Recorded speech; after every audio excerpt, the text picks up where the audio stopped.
3. Every day, outside my cabin while it's still chilly darkness, Ryder greets me. We go to the main house kitchen. Leo brews coffee. I fix Ryder his kibble. Sometimes, I fry him an egg. Ryder likes the. I'd rather be outside, in the cold. Except Nessa would ask questions. Think I'm crazy. We slip into our pajamas. My back to the fire, I sit on the edge of the bed, opening my binder. I draw a square room, one door out, 2 windows. Just like me and BB's apartment. Just like, I think, the apartment I lived in before. A memory stirs. Another apartment. Before BB. Where I lived with my parents. My hand trembles. The pencil smudges, wriggles the lines. Heart beating fast, I keep drawing arrows, possible paths to.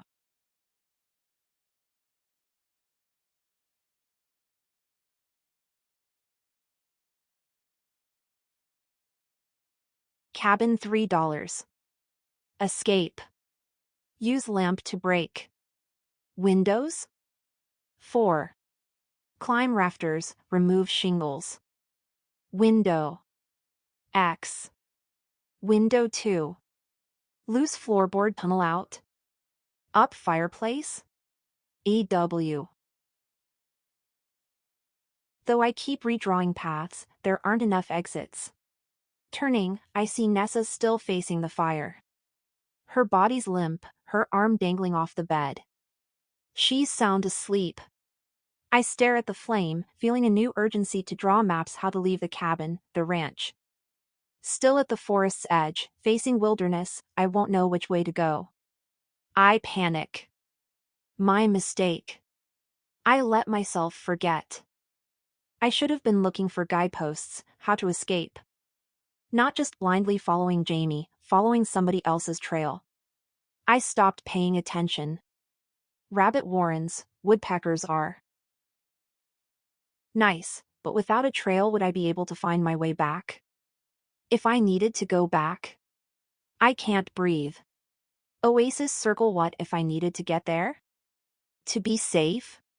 Coming and going, arrival and departure, remaining, escaping, going toward and away. Thoughts jumble my mind. I think of the eagle soaring. I need to see everything. I need to know where to run, where to hide, where to stay. Where to fly. Escape.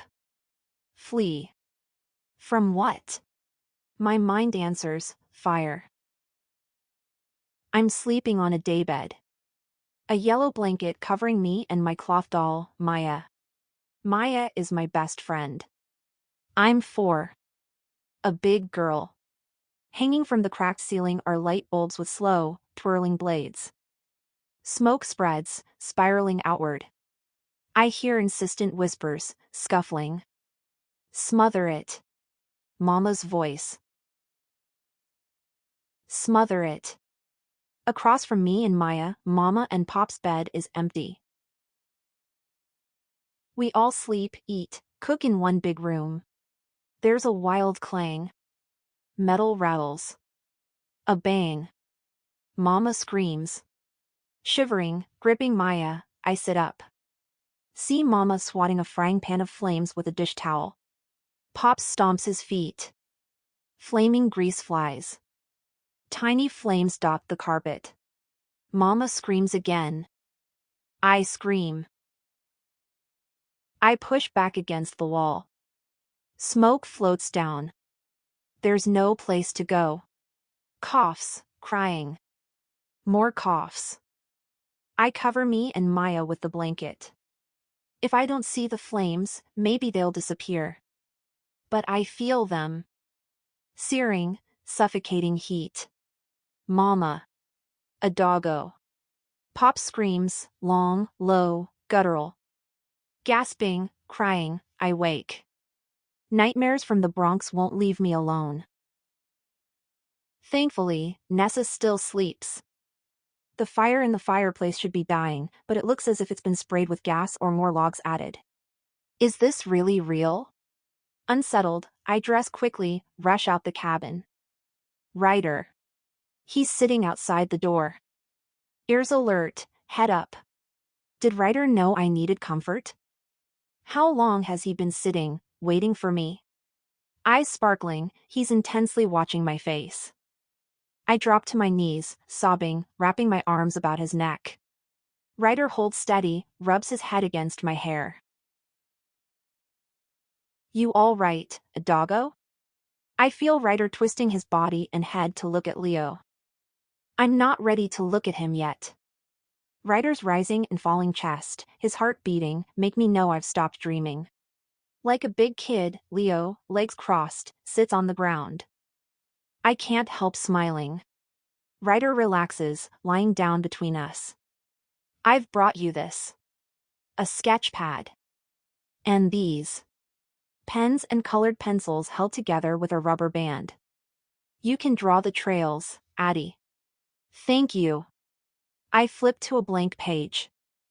I want to tell him what I think. But I'm nervous he'll think I'm complaining. I hear BB saying, truth-telling is healing. Sometimes, though, I don't know what the truth is. I'm carrying a secret even I can't figure out. I just have instincts, warnings. A need to be prepared.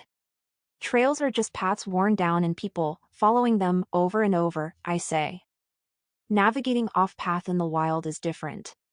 Wilderness isn't like an apartment or building with windows and doors and hallways.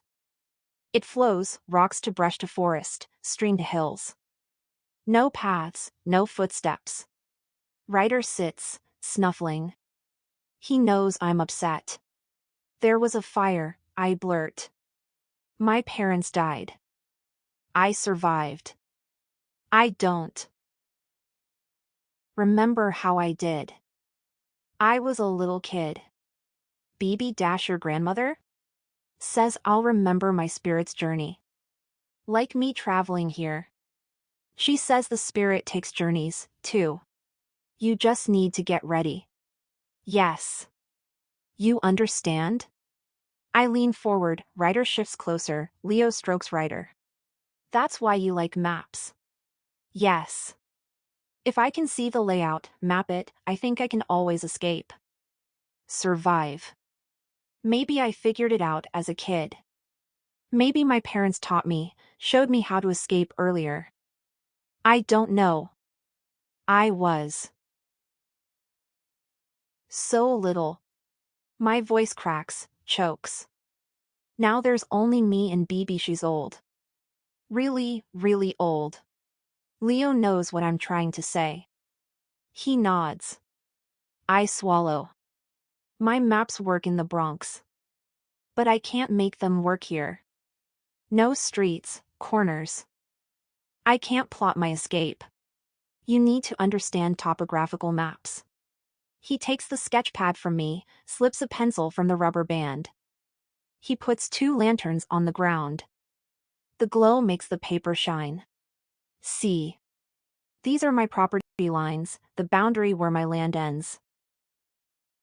Wilderness surrounds the camp. North is mountains. A range, miles deep and long. East is the ranch driveway, which gradually becomes a winding road, descending, leading to town, 30 miles away.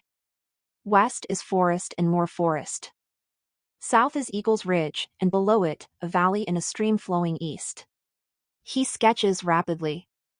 Water plunges down a waterfall and creates a widening river. 2 days out, the currents lead to another town. Paradise Ranch. D. To town. Pa Tour. Chicala Horse Ring. Eagles Ridge. The ranch waterfall. Cartography is making a map. Simple or complex? Leo's good. As if we both were floating in the air, the land, buildings take shape. In the bottom right corner, he adds a compass, marking directions N, S, E, and W, but that's all still flat. It doesn't show hills or how steep or how many steps there are. An escape route might look good on a flat map. But what if it turns into a cliff? Topography shows you elevations: how low is the valley, how high the hills and mountains, the length of creeks, streams. Here, he draws a square around Eagle's Ridge. On another page, he sketches the area, drawing nested arcs around Eagle's Ridge. We can also shade between the lines with colors. Green is for vegetation, trees, bushes, and such. Blue for water. Dark and lighter brown for terrain. Lines can be straight or curved, solid or dashed. Even a combination. Danger. You are here, danger. How high, how steep is important. He draws more contoured yet parallel lines. For elevation, Addie, count the number of curved lines above a point. Like this. The pencil tip points separately at each line. Each line represents 20 feet. 4 lines to here. Then 5 more. That's 180 feet. Eagle's Ridge is the highest. That's right.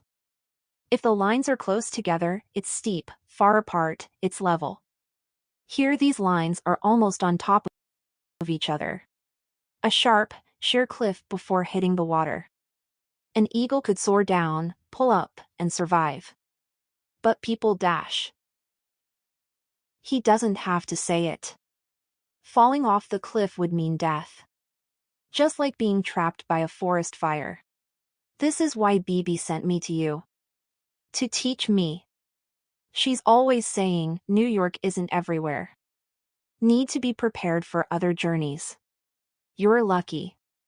Bibi knew what you needed before you did. For most, it's hit or miss if they ever find their heart's landscape. You found it, didn't you? I did.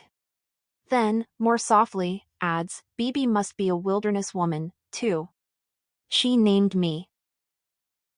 Leo chuckles. A doggo. Makes sense. No wonder you want to fly, see everything from on high. We'll go together. Where? Eagle's Ridge. I'll teach you how to map it for yourself. But to really know it, you have to live it, go both on and off trails, measure the height in steps. It's time-consuming. You might have to come back next summer, Addie. And the next. Maybe be a camp counselor.